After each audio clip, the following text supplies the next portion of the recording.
En af nøglerne til at lykkes med den grønne omstilling er, at vi bliver bedre til at udnytte produktionen af den vedvarende energi.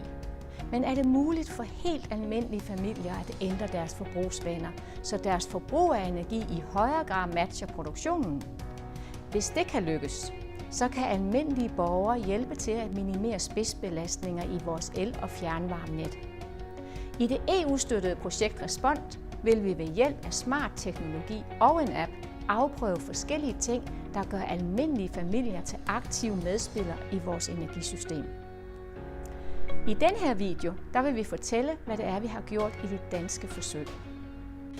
Vi befinder os i Danmarks anden største by, Aarhus, som har ca. 300.000 indbyggere.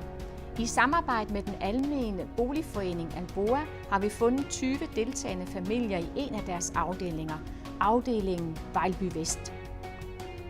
Deltagelse i Respond-projektet er dels økonomisk attraktivt for både Alboa og vores beboere, men rent teknisk er det også vigtigt, at vi er på forkant med udviklingen. Dels for at afprøve klimavenlige og miljørigtige løsninger, men også for at få et brand.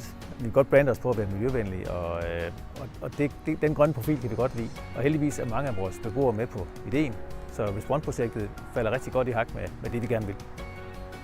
Vejlby Vest, afdelingen herude, har fået opført i sin tid et solcelleanlæg, som var på det tidspunkt det største anlæg opført på boligtage. Så det er ret stort. Det producerer en del strøm. Det producerer mere strøm, end der egentlig kan bruges på det tidspunkt, hvor det bliver produceret herude. Så målet med det her projekt er også at flytte forbruget, sådan at det strøm, der bliver produceret, det bliver brugt, når der er behov for det. Vores håb er jo, at vi kan spare på den måde omkring 200.000 om året, hvilket er ret attraktivt for beboerne. Der kan opstå sådan en besparelse på 10%, fordi det bliver solgt ret billigt på nettet, hvis man ikke bruger det selv, strømmen. Så hvis vi kan flytte det forbrug til, når forbrugerne ønsker det, så vil det være attraktivt. Altså eksempelvis opvaskemaskinen eller vaskemaskinen starter midt på dagen, når solen er der, i stedet for at den starter, når forældrene kommer hjem fra arbejde og starter det hele. Det gør alle andre også jo. Højt forbrug, det er ikke der solen skinner måske. Lad os flytte det til, når solen skinner. Det kunne være rigtig fint, og det er det her projekt, det går ud på at se, om man kan ændre adfærden hos beboerne. Ved hjælp af en app kan familierne sammenligne sig med naboerne og se, hvor meget solcelleproduceret strøm de bruger i forhold til deres naboer. Samtidig kan forskerne fra Aalborg Universitet afprøve forskellige ting, der skal motivere beboerne til at flytte elforbruget. Familierne modtager f.eks. en besked om, hvornår der er overproduktion af solcelleproduceret strøm, og hermed en god idé at starte hårde hvidevarer som opvaskemaskine og vaskemaskine.